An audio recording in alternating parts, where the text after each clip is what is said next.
25 सितंबर को विद्या भारती द्वारा आयोजित होगा विभिन्न विद्यालयों तथा सार्वजनिक स्थानों पर वंदे मातरम गायन कार्यक्रम।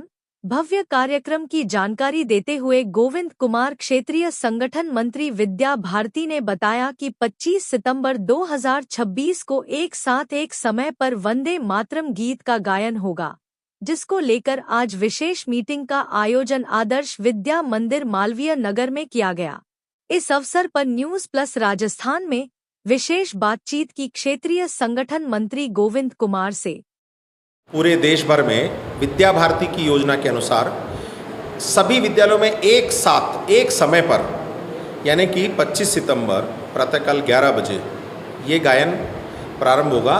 ये पूरे देश भर में एक साथ होगा। तो उसकी तैयारी के लिए कि अपने विद्यालयों के अलावा जो अपने संपर्कित विद्यालय हैं, ऐसे अन्य निजी विद्यालयों से, कुछ सरकार के विद्यालयों से, महाविद्यालयों से, यूनिवर्सिटी से, ऐसे सब शिक्षा संस्थानों के अलावा कुछ अन्य संस्थानों से भी संपर्क करके हम ये जो 25 सितंबर की तैयारी है, जिस दिन संपूर्ण भारतवर्ष में एक साथ वंदे मातरम का गायन होगा और उस समय कुछ वंदे मातरम के लिए विषय भी रखा जाएगा और एक साथ एक समय में सब लोग वंदे मातरम बोलेंगे।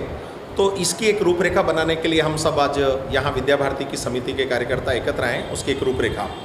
दूसरा, आने वाले समय में 2027-28 में विद्या भारती का अमृत महोत्सव अर्थात विद्या भारती के कार्य को 75 वर्ष पूरे होंगे। उसको लेकर के अपने कार्य की गुणवत्ता और कार्य विस्तार, अपने विद्यालयों की स्थिति, विद्यालयों में छात्र संख्या को लेकर के उनकी शैक्षिक गुणवत्ता, अन्य शैक्षिक गतिविधियाँ, हमारे संस्कार केंद्र, सेवा बस्ती में काम, इन सब बातों को लेकर के और अमृत महोत्सव में हम तैयारी करने वाले हैं।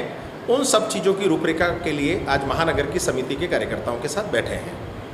कितने का लक्ष्य रखा है आपने गायन में, क्योंकि एक लक्ष्य मस्तिष्क में होता है कि कोई रिकॉर्ड बनाने के लिए कार्य हो रहा है? या हम समझते हैं कि एक साथ एक समय में छात्र संख्या तो अब ध्यान में आएगी, लेकिन मैं समझता हूँ कि 500 से भी अधिक जगह पर जयपुर शहर में केवल, क्योंकि ये देश भर का कार्यक्रम है, हम जयपुर महानगर की रचना के लिए बैठे हैं, तो 500 से भी अधिक ऐसे स्थानों का चयन करेंगे जहाँ पर एक साथ सभी विद्यार्थी, बड़े दायित्ववान कार्यकर्ता सब मिलकर के और वंदे मातरम गीत का गायन करेंगे। तो मैं समझता हूँ कि 500 से अधिक स्थानों पर संख्या इत्यादि तो अब धीरे धीरे जब वहाँ कौन कितने लोग पहुँचेंगे उसके आधार पर हम रूपरेखा बना रहे हैं, वो अब करेंगे, लेकिन 500 से अधिक स्थानों की हम सोचते हैं। ये स्थान गवर्नमेंट स्कूल्स भी हो सकते हैं या फिर आपके संस्थान रहेंगे, या कोई सार्वजनिक स्थल इस तरह के? सार्वजनिक स्थल भी हो सकते हैं। सरकार अगर हमको परमिशन देगी विद्यालय के संस्था प्रदान, तो हम ऐसे सरकारी विद्यालयों में भी करना चाहेंगे। और विद्या भारती के जो विद्यालय वो हैं ही सही, महाविद्यालय, अपने विश्वविद्यालय और अन्य भी कोई सार्वजनिक स्थान जहाँ पर हमारे कार्यकर्ता सोचते हैं कि यहाँ पर भी ये कार्यक्रम करना चाहिए, तो हम ऐसे सभी स्थानों को उसमें सम्मिलित करते हुए ये कार्यक्रम करेंगे। इसमें सिर्फ विद्यार्थी शामिल होंगे या फिर आप आम जनता को भी इसमें?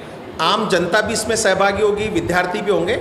हम इसकी रूपरेखा इसलिए है कि हमको ये कंठस्थ करके फिर बोलने की बात है कि म्यूज़िक भी चल सकता है, लेकिन हम चाहते हैं कि सभी को ये कंठस्थ हो, वंदे मातरम के बारे में जानकारी मिले सबको, और ऐसी तैयारी के साथ हम 25 सितंबर को ये गायन करने वाले हैं। 25 सितंबर की दिनांक आपने क्यों चुनी? 25 सितंबर को बंकिम चंद्र चट्टोपाध्याय से जुड़ा हुआ विषय है, वंदे मातरम का गायन का दिन है, इसलिए 25 सितंबर एक विशेष दिन होने के कारण से हमने ये तारीख तय करी। अभी क्योंकि इसमें 1.5-2 महीने का भी समय है, तो कोई विशेष और भी योजना इसमें जोड़ने चाह रही है वर्ल्ड रिकॉर्ड के ध्यान में रखकर? मैं अभी जैसे आपसे पहले पूछा। बिल्कुल सही कह रहे हैं आप, एकदम आपने मेरी बात को समझ लिया कि हम चाहते हैं कि जब एक साथ पूरे भारत देश में ये काम होगा तो एक, मैं समझता हूँ कि एक संख्या करोड़ों में जाती है, तो मैं समझता हूँ कि गिनीज ऑफ रिकॉर्ड में ये आएगा कि इतने समय में, एक समय में वंदे मातरम का गायन, तो स्वाभाविक है रिकॉर्ड तो बनता ही है। लेकिन खैर रिकॉर्ड बनाना हमारा उद्देश्य नहीं है, हमारा है वंदे मातरम गीत है, उसको जन जन तक पहुँचाना है, उसके भाव को जन जन तक पहुँचाना, ये इस वंदे मातरम गीत को बोलने के पीछे उद्देश्य है। मैं गोविंद कुमार, क्षेत्र संगठन मंत्री, विद्या भारती, राजस्थान।